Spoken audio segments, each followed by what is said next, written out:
అని నీవు చెప్పగలిగినప్పుడు కొద్ది రోజులు పోయిన తర్వాత ఆ వ్యక్తే మనల్ని చూసి మెచ్చుకొని మనతో స్నేహం చేసేటటువంటి అవకాశం ఉంటుంది. దేవునికి స్తోత్రం హల్లెలూయా. హల్లెలూయా. హల్లెలూయా. ఈరోజు వాదులాట వెళ్ళకండి, ఒక మెట్టు తగ్గండి. ఒక మెట్టు తగ్గిపోయింది, సరే మీరే కాదు. ఎంత హ్యాపీగా ఉంటుందో ఒకసారి ఆలోచించండి. ఏం అవ్వదు.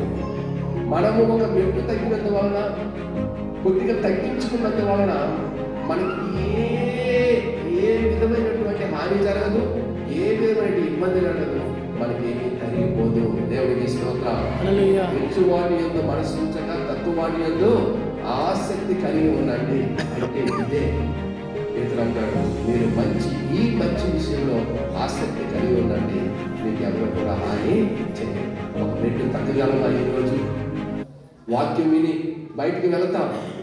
బయటికి వెళ్ళిన వెంటనే మన ఇంటిలో రావచ్చు సమస్య, మన ఇరుగు పొరుగు వారితో రావచ్చు సమస్య. ఏమండి, మనం చేస్తున్న ఉద్యోగంలో అక్కడ ఉండేటువంటి వ్యక్తులతో రావచ్చు సమస్య, వాదులాట రావచ్చు. నాదే కరెక్టు అని అనుకోవచ్చు.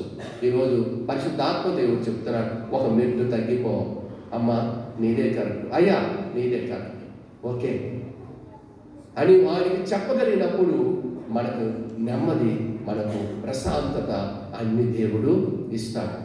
నేను వీలున్నంత మట్టుగా ఇలాగ జీవించడానికే ప్రయత్నం చేస్తున్నాను.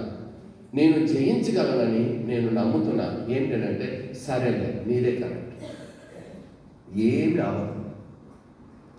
హెచ్చు వాటి యందు మనసు ఉంచక తక్కువ వాటి యందు ఆసక్తిగా మనం చూపించినట్లయితే